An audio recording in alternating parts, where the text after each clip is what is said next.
चलिए हम आ गए चैप्टर नंबर 1 पे, भोजन। ठीक है, या कहाँ से आता है, इसी संबंध में है। तो हमें जानने का कोशिश करेंगे इसका क्या स्रोत है, इसका क्या संगठक है। देखिए, आज आपने अपने घर में क्या खाया था, पता लगाइए कि आपके दोस्तों ने आज क्या खाया था। क्या आपने कल और आज एक ही प्रकार का आहार लिया था? क्या यह सत्य है कि अलग अलग समय में हम विभिन्न प्रकार का आहार लेते हैं? इसमें यह बताना चाह रहा है कि हम अलग अलग समय में अलग अलग प्रकार के आहार लेते हैं, अलग अलग क्षेत्रों के लोग अलग अलग प्रकार के आहार लेते हैं, ये बताने का कोशिश किया गया। हम आगे पढ़ते हैं। इसमें देखिएगा, विभिन्न खाद्य पदार्थ जो हमारे खाते हैं, आहार जो लेते हैं, उसी के संबंध में बताया। क्रियाकलाप नंबर 1, विद्यालय में अपने दोस्तों से उन खाद्य पदार्थों की जानकारी प्राप्त कीजिए जो वे पूरे दिन खाते हैं। ठीक है, यदि वे विभिन्न राज्यों में रहने वाले हों तो उनसे भी यह जानकारी प्राप्त करने का प्रयास कीजिए।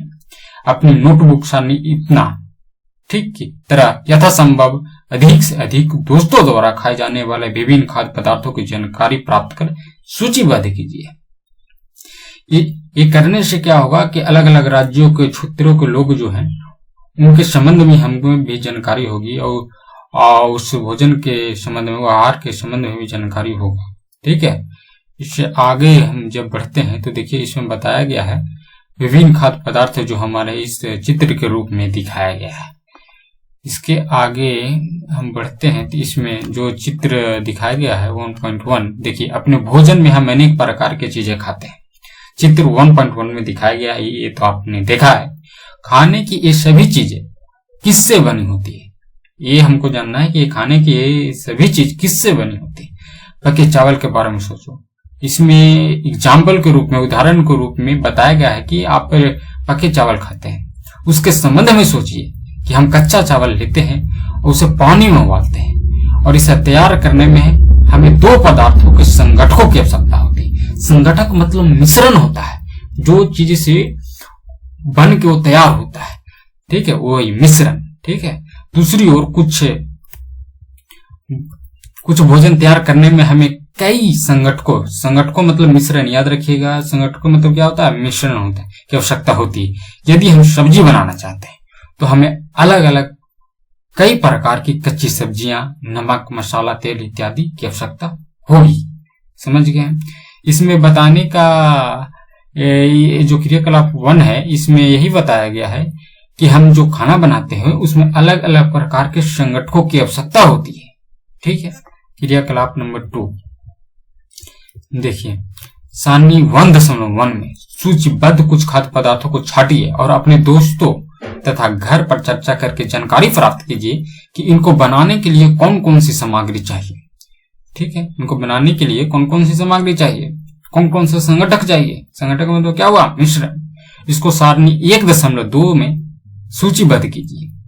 वस्तु का नाम और उससे प्रयुक्त, ठीक है, उसमें प्रयुक्त कच्ची सामग्री को कुछ उदाहरण दिया गया है 1.2 में। देखिए, इसमें उदाहरण के रूप में बताया गया है, एग्जाम्पल के रूप में आपको बताया गया है कि जैसे रोटी या चपाती, इसमें होंगे कच्ची सामग्री आटा और जल। तो ये क्या हुआ, संगठक हुआ उसका। ये क्या हुआ, उसका मिश्रण हुआ। जैसे दाल, इसमें कच्ची दाल, जल, नमक, तेल, घी, मसाले, सब, ये क्या हुआ, उसका कच्ची सामग्री हुआ, संगठक हुआ। जब हम आगे बढ़ते हैं, इसमें देखिए हमने क्या देखा इसमें कच्चा में चर्चा कीजिए कि क्या हम विभिन्न व्यंजनों, ठीक है, में कुछ संगठक समान रूप से प्रयुक्त करते हैं। अच्छा, ये संगठक आते कहां से, उसके संबंध में हम जब जानकारी प्राप्त करते हैं। देखिए, खाद्य सामग्री में उनके स्रोत, उसका सोर्स क्या है, कहां से मिलता है हमको। सारणी 1.2 में सूचीबद्ध कुछ कच्ची सामग्री जैसे फल मान लीजिए और सब्जी के स्रोत का अनुमान लगाना हमारे लिए बहुत आसान हो जाता है। यह कहां से आता है, निश्चित रूप से पौधे से आता है। गेहूं और चावल क्या स्रोत है, अपने धान और गेहूं के खेतों में उनके पौधों को अनेक पंक्तियां देखी होगी, इससे हमें अनाज प्राप्त होता है। ठीक है, कुछ अन्य खाद्य पदार्थ जैसे दूध, अंडा, मुर्गा, मछली, झींगा, मांस इत्यादि सब कहां से मिलता है, जंतुओं से मिलता है। ठीक है, क्रियाकलाप नंबर 3, आइए हम पूर्व सूचीबद्ध खाद्य पदार्थों एवं उनके संगठकों के स्रोतों को जानने का प्रयास करते हैं। कुछ उदाहरण सारणी 1.3 में दिया गया। देखिए, कुछ और उदाहरण इस सूची में जोड़िए। इसके रिक्त स्थानों को पूर्ति कीजिए। क्रियाकलाप 3 में हम यह निष्कर्ष निकालते हैं कि पौधे विभिन्न खाद्य संगठकों जैसे कि अन्न, सब्जियां तथा फल इत्यादि के स्रोत हैं। जंतुओं से हमें क्या मिलता है? दूध, मांस, अंडे तथा अन्य जानतव्य उत्पाद प्राप्त होते हैं। गाय, बकरी, भैंस दूध देने वाले कुछ सामान्य पशु हैं। दूध एवं विभिन्न दुग्ध उत्पाद जैसे मक्खन हो गया, क्रीम हो गया, ये सब आप तो जानते ही हैं। देखिए, इसमें खाद्य व्यंजक, संगठक, अवयव जिससे वे बने हैं, ठीक है, तथा उनका स्रोत क्या है। जैसे इडली है, उसमें क्या कच्चा सामग्री क्या लगता है? इसमें संगठक क्या लगता है? ठीक है, चावल लगेगा, उड़द की दाल लगेगा, नमक लगेगा, जल लगेगा। इसका स्रोत क्या है? कहां से मिलता है? टोटल सामग्री कहां से मिलता है? पौधा से मिलता है। ठीक है, जैसे आप चिकन कड़ी खाते हैं तो इसमें क्या लगता है? चिकन मसाला, तेल, घी, जो भी है, जल, ये सब कहां से मिलता है? चिकन ये सब कहां से मिलेगा? जंतु से। ठीक है, तेल, घी सब कहां से होगा? पौधे, जंतु से। ये सब तो खीर बनाते हैं आप तो दूध है, चावल, चीनी की आवश्यकता होती है। कच्ची सामग्री हो गया, संगठक हो गया। ये दूध कहां से मिलेगा? जंतु से। चावल कहां से मिलेगा? पौधे से। चीनी कहां से मिलेगा? पौधे से। इसी संबंध में बताया गया है कि जो हमारा भोजन है कहीं न कहीं पौधे और जंतुओं से ही प्राप्त होती है। ठीक है, घी, पनीर और दही का उपयोग संसार के प्रत्येक क्षेत्र में किया जाता है। क्या आप कुछ अन्य जंतुओं के नाम बता सकते हैं जो हमें दूध देते हैं? बताइए। जैसे ये एक पादप के खाने योग्य भाग है। देखिए, इसको पुष्प बोलते हैं, फूल। ठीक है, ये फल। ठीक है, तना, स्तंभ जिसको बोलते हैं, पत्ती। ठीक है, ये सब याद रखिएगा। नोड, इंटरनोड, कलिका, ये प्रोह तंत्र होता है। नीचे वाला होता है मूल तंत्र। ठीक है, जो ये क्या हो गया? प्राथमिक मूल, द्वितीय मूल, ये सब याद रखिएगा।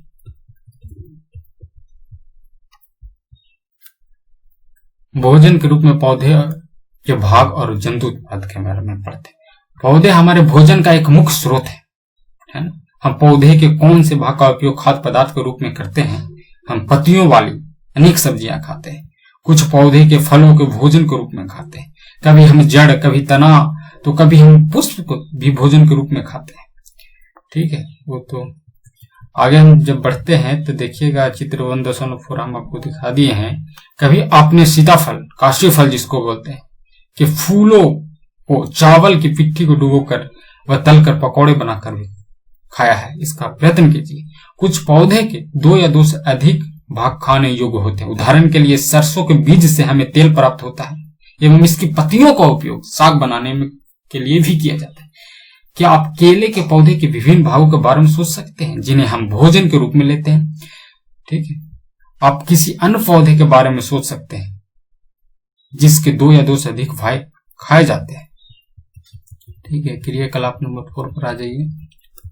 सारणी 1.3 में सूचीबद्ध सभी खाद्य पदार्थों में से उन संगठकों को छांटिए जिनका मुख्य स्रोत पौधे हैं। ये पौधे के किन भागों से प्राप्त होता है, ये हमको आपको बताना है कि पौधे के किन भागों से प्राप्त होता है। इन खाद्य पदार्थों और पौधों के भागों को सारणी 1.4 में देखिए, जैसे बैंगन का भरता बनाते हैं। ठीक है, भोजन के रूप में पौधे को कौन सा भाग उपयोग होता है उसी के संबंध में है कि देखिए, बैंगन का भरता बनाते हैं, उसमें बैंगन लगेगा। ठीक है, मिर्च मसाले के रूप में लगेगा। ये सब क्या है? उसका फल का यूज किया जाता है। ठीक है, जैसे तेल हो गया, मूंगफली हो गया, सरसों हो गया, सोयाबीन, ये सब क्या है? बीज है। ठीक है, भोजन कहां से आते हैं? चैप्टर का नेम है। देखिए, आप आसपास के अनजान पौधे पर यह देखने के लिए परीक्षण न करें कि वे खाने योग्य है या नहीं तो वो पौधा है विषैला भी हो सकता है। क्रियाकलाप नंबर 4, जैसे मूंग अथवा चने के कुछ सूखे बीज लीजिए। ठीक है, मूंग और चने का कुछ सूखा बीज लीजिए। अब इनमें से कुछ बीजों को जल में से भरे एक पात्र में डाल दें तथा 1 दिन के लिए छोड़ दीजिए। अगले दिन जल को पूरी तरह निकाल दें और बीजों को गिलास में रहने दें। उनमें एक गीले कपड़े में लपेट कर एक और रख दीजिए। अब क्या आप बीजों में कुछ परिवर्तन देखेंगे? क्या एक छोटी सी सफेद संरचना देखिए बीजों से बाहर निकल आती है कि नहीं है? देखिए, यह है क्या है? साबुत मूंग है, अंकुरित मूंग। ठीक है, तो बीज अंकुरित हो गया।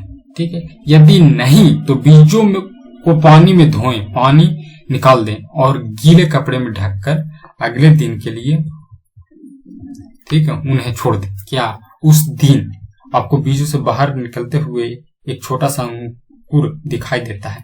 अंकुरों को सावधानी से धोकर आप इन्हें खा सकते हैं। ये उबाले भी जा सकते हैं। इनमें से कुछ मसाले मिलाकर वो खाने के एक स्वादिष्ट अल्पाहार भी तैयार किया जा सकता है। देखिए, क्या आप जानते हैं कि शहद कहां से आता है? बताइए, शहद कहां से प्राप्त होता है या कैसे उत्पादित होता है? क्या आपने एक मधुमक्खी का छत्ता देखा है जहां बहुत सी मधुमक्खियां भिन्न भिन्नताएं करती है? मधुमक्खियां फूलों के मकरकंद मतलब क्या होता है? मकरकंद जो फूल होता है, फूल के केसर को बोलते हैं। फूल के केसर मतलब जो फूल होता है उसका रस, ठीक है, मीठे रस एकत्रित करती है और इसे अपने छत्ते में भंडारित करती है। फूल और उनका मकरकंद वर्ष के कुछ समय में उपलब्ध हो जाता है, ये समझ जाइए, ठीक है। इस मकरकंद का भंडारण मधुमक्खियां करती है ताकि वो पूरे वर्ष इनका उपयोग किया जा सके। हम ऐसे छत्तों में मधुमक्खियों द्वारा भंडारित भोजन का शहद के रूप में उपयोग करते हैं, ये तो आपको पता हो। अब बताइए कि जंतु क्या खाते हैं? भैया, हम मानव लोग तो ये खाते हैं कि मानव लोग क्या खाते हैं? जंतु को उत्पाद खाते हैं, पेड़ पौधे होते हैं। जंतु क्या खाते हैं? क्या आपके घर में कोई पालतू पशु है जिसकी आप देखभाल करते हो? कुत्ता, बिल्ली, भैंस या बकरी? फिर आपको इसकी जानकारी भी आवश्यक होगी कि आपका पालतू जानवर क्या खाता है, अन्य जंतु क्या खाते हैं। क्या आपने कभी गिलहरी, कबूतर, छिपकली या छोटे से कीट के खाते देखा है? इस संबंध में अब देखिए क्रियाकलाप नंबर 6 भी देख लीजिए। पहले क्रियाकलाप में गिलहरी अखरोट खाते हुए दिखाया गया है, ठीक है। सारणी 1.5 में अनेक जंतुओं का नाम लिखें, उनमें से कुछ जंतुओं द्वारा खाए जाने वाले भोजन भी लिखें, ठीक है। जो जंतु खाता है, क्या क्या खाता है उसके संबंध में जंतु और उनका भोजन। देखिए, भैंस क्या खाएगा जी? घास, खल्ली, भुस्सा, अनाज, पत्ती। बिल्ली छोटे जंतु, पक्षी, दूध, ये सब लिखा गया। देखिए, सब लिख के देखिएगा।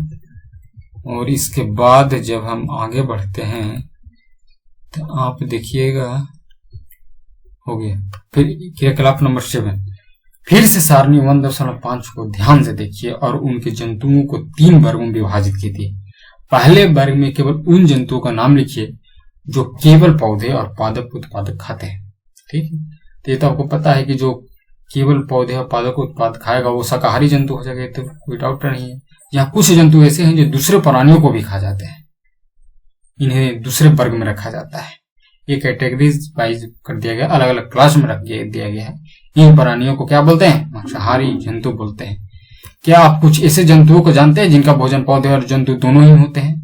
जी, उसका नाम लिखिए। इन्हें सर्वाहारी जंतु कहते हैं, ये भी याद रखिएगा। फिर हम जब आगे बढ़ते हैं तो खत्म हो गया चैप्टर। तो इसमें प्रमुख शब्द है, देखिए, संगठक में मिश्रण बता दिए थे। अवयव भी होता है, इसका मतलब संगठक में मिश्रण या अवयव बोलिए, ठीक है। खाद मतलब तो आपको पता ही है। मकरंद मतलब बता ही दिए, फूलों का केसर, फूलों का रस होता है। अंकुरित भी तो समझ में आता है। शाकाहारी मतलब बता दिए, मांसाहारी, सर्वाहारी सब बता दिए। जब हम आगे बढ़ते हैं तो इसमें कुछ सारांश है, इसको नोट करने योग्य है कि भारत के विभिन्न प्रदेश में खाए जाने वाले भोजन में बहुत अधिक विविधता है, ठीक है। अलग अलग क्षेत्रों के लोग, अलग अलग राज्यों के लोग अलग प्रकार के भोजन खाते हैं, ठीक है।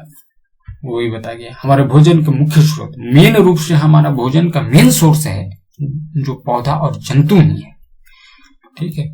वही बताया गया कि जो जंतु केवल पादप खाते हैं, पेड़ पौधा खाता है तो शाकाहारी, आपको पता हो गया। जो जंतु केवल जंतु खाते हैं, ठीक है, जंतुओं खाते हैं, मांस खाते हैं, मतलब मांसाहारी हो गया। जो जंतु पादप एवं दूसरे प्राणी खाते हैं वो सर्वाहारी हो गया। इसको ही आपको याद रखना है। अभ्यास के रूप में, चैप्टर के रूप में कुछ दिया गया है। देखिए, क्या सभी जीवों को एक ही किस्म के भोजन की आवश्यकता होती है? बताइए। इस तरीके से आप देख लीजिएगा। इस संबंध में जैसे क्वेश्चन है, चैप्टर खत्म हो गया।